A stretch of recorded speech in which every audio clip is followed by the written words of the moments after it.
Well, thank you so much again, Rev, and I'm really happy to be here tonight. I think we're gonna break some ground here tonight. I have a few things that I want to say about this whole aspect of the impact of China and China's relations, um, not only with the Caribbean leaders, but also what the global agenda is around the world.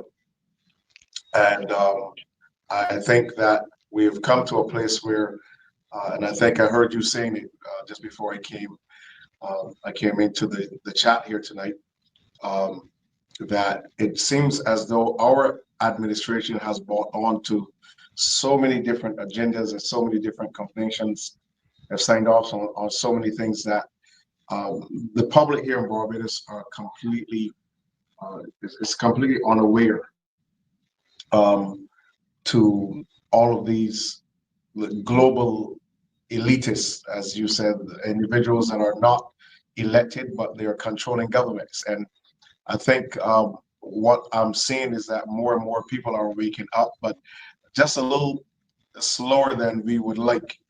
But I think that more and more as time passes, that more people are beginning to realize that something is absolutely wrong with our system of governance.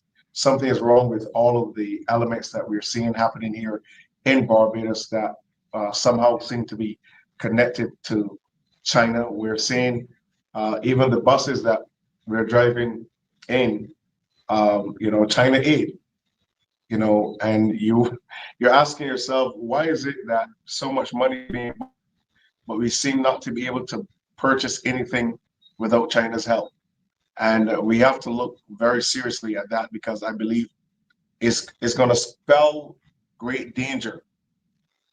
Um, it's going to spell great danger for Barbados going forward, especially if we get caught deeper in the net of debt, which I've realized has become the new seed of prosperity. Debt seems to be the new seed of how the larger nations get to dominate smaller nations.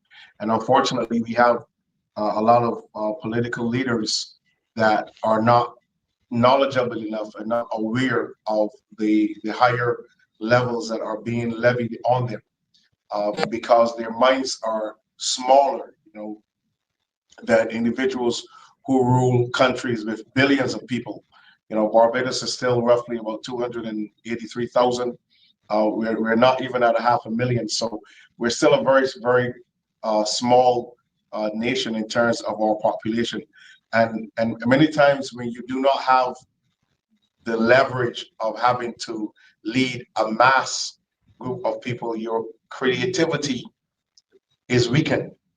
Okay, and I've seen that here in Barbados, where for years, other than schools and fixing roads, and probably building a new uh, governmental structure or whatever, but there's never really any main infrastructure that says to the people of the world, listen, we are an evolving nation, and this is why I think it's very critical for us to look into this element here of the whole Chinese connection. And what I want to share here quickly tonight on the show um, is my studies of what I call the global perspective, and then also the element of where China uh, fits into the global spiritual arena, because I think there's something about China that we do not understand, and I want to look into this because it is very, very important that as individuals living in Barbados, can't really talk about Jamaica and all the other countries who are themselves finding that open door from China to fall into that pit. But I want to just say a few things here from my own personal studying of nations and elements of biblical history, and bring these to fore so that we can bring in a greater cosmology and the consciousness of people going forward.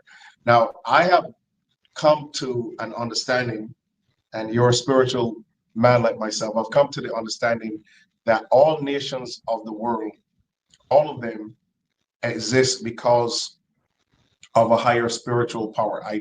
I believe that nothing can exist physically unless there is a spiritual component to it. That's my personal belief. I follow this because I read in the book of Daniel where when he was in Persia, that an angel of the Lord was sent to him. And when that angel eventually got to Daniel, he told Daniel that he was held up for 21 days by the demonic principality. The Bible refers to that entity as the Prince of Persia. Okay, so we understand that the Persian Empire in the physical nature was governed by a spiritual principality over that nation. And so I believe that in order to really bring change in nations, there must be a shifting, there must be a removal of the spiritual component that is over that nation. Now, when I begin to study using that formula when it comes to China, I started to discover some very, very serious elements about its structure. And I want to deal with the fact that I don't know if our administration understands this, but China pretends to be communist. Okay. Now, from what I understand, when you're dealing with a communist mentality or a communist structure, the wealth and all of the elements that makes up government, all of these things are supposed to be common and spread freely among the masses. Okay, so if I were to take that, Reverend Ferdinand, and I would go into the Bible and I would read in the book of Acts that the early church, and this is where I'm going to make my statement, the early church was particularly communist. Okay, because they had everything common. According to what we read in the book of Acts, no man said that what he owned was exclusively his, but everything was to be used and shared among all.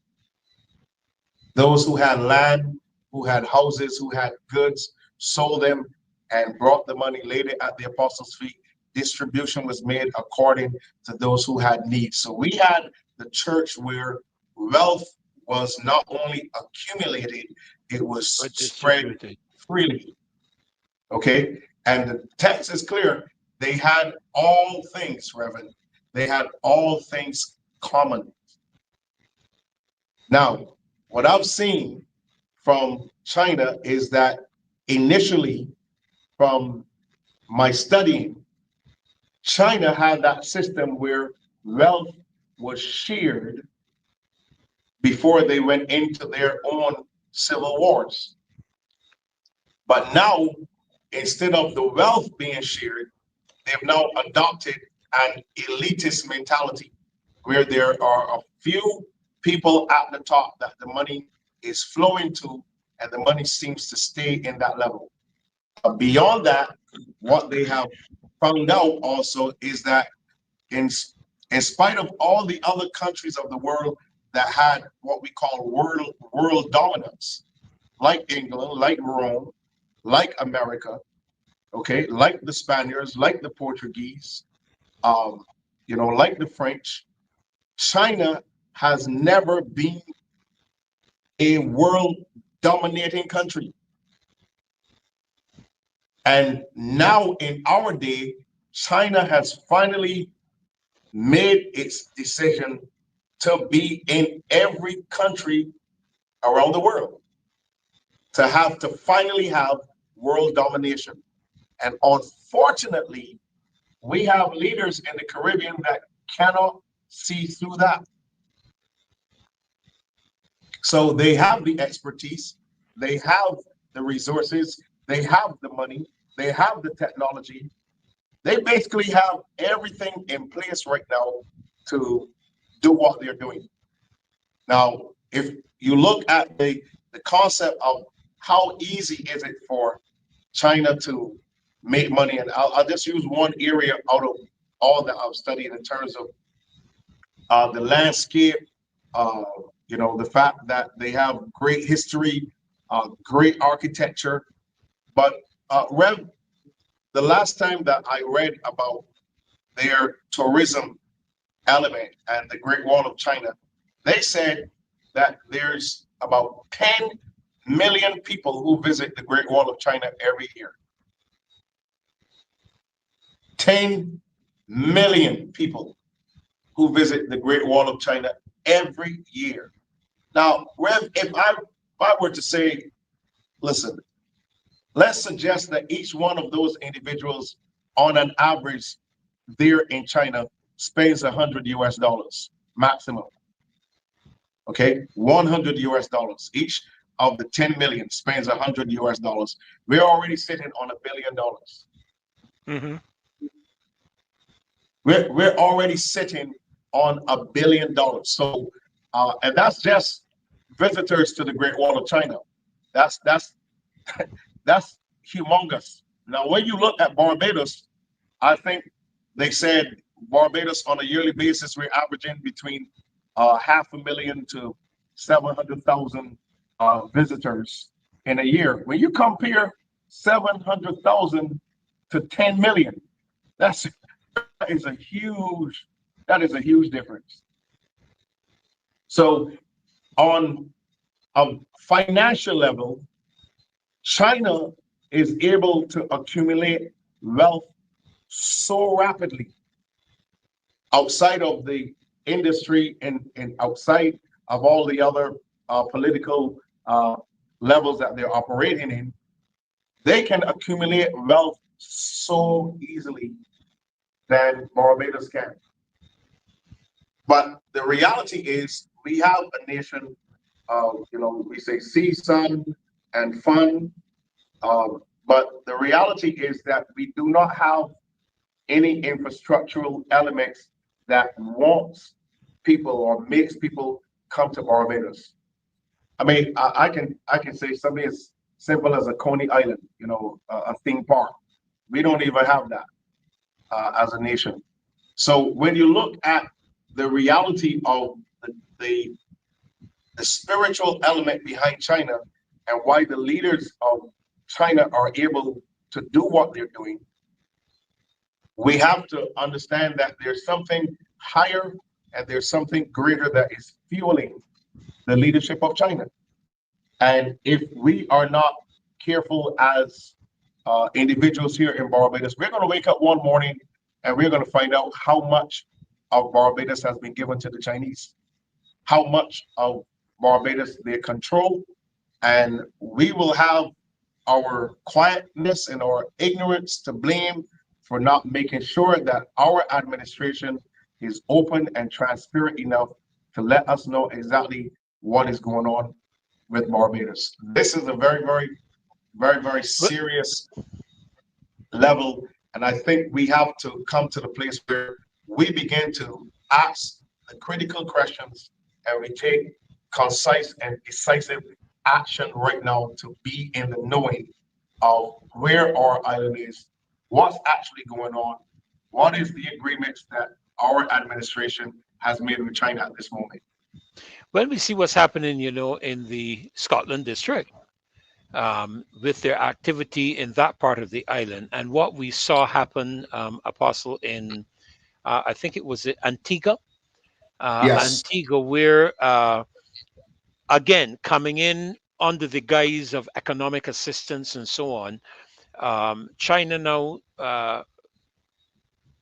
I hesitate to say own because I can't verify that from a governmental level, but certainly have dominance over a significant portion of property in Antigua, to the point where it raised concerns on a regional level. I saw that expressed on a regional level by some of the agitators, if you want, activists, if you want to call them that.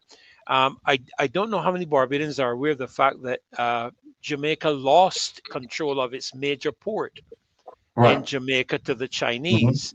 Hmm. Uganda, and Yeah. I'm Sri specifically Lanka. targeting uh, African or black countries, Hmm. where we know there is a significant racist element. I mean, this is not conspiracy. This is not hearsay.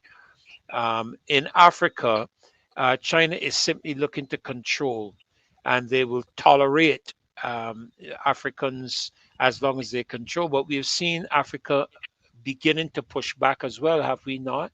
And seen them beginning to evict Chinese out of their areas. Okay. Well, I think that is a great move because I understand from my studying of the Word of God and also from paying attention to what's going on internationally, you can see that China is on its way to global domination. Yes. You can see that. I mean, they want to have a foothold in every part of the world, and they want to control what's happening. And unfortunately, um, I don't think that we have the kind of leadership that's ready to break that hold if it ever comes on Barbados. I've seen, on the Scotland district, what they're doing there, on the road there on the East Coast. And I understand the area of why many times the government would not employ construction companies here in Barbados because of the level of corruption that we've seen over the years, and the fact that you give them a contract to do a road, and then you have to go back to Parliament, and you're getting all of these overruns. When the Chinese will come in, they'll tell you we'll have it done by a certain time. This is what it's going to take, and many times the Chinese have it done without an overrun, and sometimes they have it done under the already established budget, and I can understand that. But at the same time, when you're looking at the fact that where they are allowed to set up what they would call their base for the employees, it's key property. I mean, prime property that, in my opinion, if you can give that to Chinese to set up housing for their employees, that obviously could have been land that could have been used to build houses for Barbadians. Okay, because I know from you know paying attention to what is happening, all of these areas are key, uh, areas here in Barbados that, if given the opportunity, and especially there in St. Lucie, St. Thomas, there in St. Andrew, I mean that's key property. I mean prime property for individuals who wanted to get into some other level of farming or housing.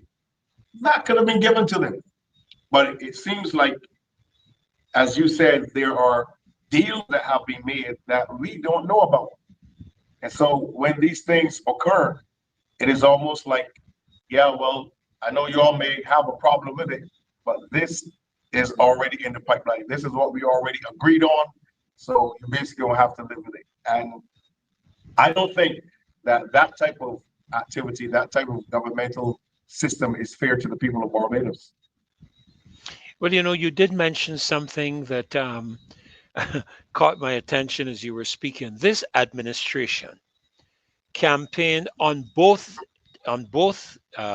elections, 2018 and 2022, on what I consider to be three fundamental planks. One had to do with crime, which they were highly critical of the previous administration regarding. One had to do That's with true. transparency, and one had to do with accountability. Hmm. And you mentioned something about the agreements. What is enshrined, what is contained. Because I observed that whenever China is engaging anything in Barbados, there is not a single Barbadian worker on site, not Right. one. The Barbadian input is the delivery of cement or the delivery of hardware or something of that sort. Yeah. But I Pretty have much. looked. Pretty much. I Pretty stand to be much. corrected. If any of you on the chat here know, I stand to be corrected because at last I checked, I'm not God, and as a result of that, I don't know everything. And I could be wrong. But when I pass facilities where the Chinese are involved, I don't see a single Barbadian worker. Pretty And then much. in addition to that, I'm seeing a number of businesses appearing in Barbados that are Chinese businesses. Now, Right. to a large degree, Apostle, I'm used to this out of Trinidad. You're going to Trinidad, and right now, I was Yeah. just there, and the Trinidadians talked to me about the control of Trinidad by the Indians, the Chinese, Right. the Muslims, and the Hindus. Okay. Um, that they're controlling really, like the 1% that you would hear them talk about in America is that's the Right. 1% in Trinidad. But I look around here and I see all kinds of businesses being set up when our people are struggling to a large degree to Right. set a business up in Barbados. Yeah. I'll have to ask, because it is it is so difficult. I had youngster came to me and wanted to open a bank account uh here in Barbados, and they they asked him for a Thomas number. Mm, A student that wanted to open an account. And so they've made it so hard for locals to have the basics done. And you have to ask, what are the parameters for Chinese businesses to be so easily open in Barbados? You know, and when you're looking at this over and over, you're wondering, um, why are things becoming so difficult in Barbados? Why is our garbage cans coming from China? Why are the barcodes on them? Why are our buses, when you're borrowing money, why are our buses bought free and clear? Why are you borrowing money and still the buses are a part of China's package to you? You've got to stop and ask yourself these questions. It's just outrageous to believe that you just borrowed 70 million, 75 million, and 30 buses. You still have to have aid from China to buy 30 buses. And that's disturbing. That is absolutely disturbing that this is what we're dealing with at the moment. So, yes. unfortunately, again, and as you said, the people who used to agitate are seem to be silent, seem to have been bought out. But those of us who are continuing to push this script to the administration, to this government, and say to them, listen, we have questions for you, and we need answers. We need You know, answers. you know, Teo, I hope I'm pronouncing it correctly, raises the question here: are the Chinese breaking any Barbados laws when their businesses are set up? Well, we Good don't know question. because there's so much that happens in Barbados under the table. And look, I know what I'm talking about. I know what I'm Okay. talking about when I'm talking about under the table because I've had funding opportunities for the Barbados government, and I know what I was told that unless I was putting money in the pockets of certain individuals, that the Right. funding would not be accepted. And because Right. I didn't put money in the pockets of individuals, the funding was never forthcoming for Pretty the much. Barbados government. Pretty But much. the questions, we know that there's a two-tier justice system in this country. We know this. We Right. know that there are people here, depending on who you know, you can get all kinds of things set up in Barbados, Pretty break much. any laws, and not pay the consequences. So it would be difficult for us to answer that question, Theo. because we don't know what backroom agreements have been made. Even as you mentioned, Apostle, in terms of the agreements, I have noticed, and I am not going to be, I'm not going to say that I am jealous or disappointed, but I've noticed a lot of Chinese vehicular business being set up in Barbados. A lot. Pretty much. Now, Pretty much. their product, I appreciate the fact their product is cheaper. It is a known fact that build quality cannot compare to either the Japanese, Germans, Americans, or British. That is a There you go. known fact. Yes. And I have been cautioned by persons to be very careful, because these are vehicles that have not yet proven themselves within the context of our climatic environment. Exactly. And I want to Exactly. remind people that whenever you're dealing with an electric vehicle, you are dealing with a lithium battery. And our Yes. government has not yet told us how we are going to dispose of the lithium batteries that are coming predominantly in Great Chinese point. vehicles, predominantly Great point. when it comes to our environmental conditions. They don't last forever. No. They don't last No. forever. Well, Well, Apostle, I've heard. yeah, go ahead. Go ahead. Yeah, I've heard of one person who had a situation with their battery. The battery is um, pretty much $35,000 uh, of I the chuckle cost. because that's probably a small one. Yeah, That's probably a and small battery. I said, okay, yeah. So we're Yeah. looking at these elements, and even with the buses, the people are saying, oh, they're beautiful, and but they're not tailored to the terrain of Barbados, and that's the thing that they have to understand. You don't just go and buy a bus. You got to study your terrain. You got to understand you're living in a tropical climate. You're going to have heavy rainfall. These buses are leaking when there's heavy rainfall. And I'll tell you this, Apostle, you do not want water, particularly water that No, carries contaminants, to come into contact with a lithium battery. exactly. You don't. Exactly. So who's sitting and doing the infrastructural studies on the purchase of these buses? Who's doing it, or is it just political gimmickry, or is it again you've signed on to an agreement and you have to do this? This is all part of the plan going forward. So again, when we have individuals who are open-minded and they understand, listen, we have these folk who are moving towards their global agenda. It is not a global agenda. It is the Chinese global agenda to dominate the world. Okay, Yes, and yes, we've got to make sure that we do not allow ourselves to go any deeper into the trap that yes. other Caribbean islands have found themselves in. And this is where the people of Barbados must begin to ask the critical questions, because we need to know where we stand before we wake up one morning and realize that everything has been taken from us, or possibly the key elements have been taken from us because of some bad agreement that's been made between our government and the Chinese. Yes. Well, Apostle, I want to thank you for taking the time to be in on the show tonight.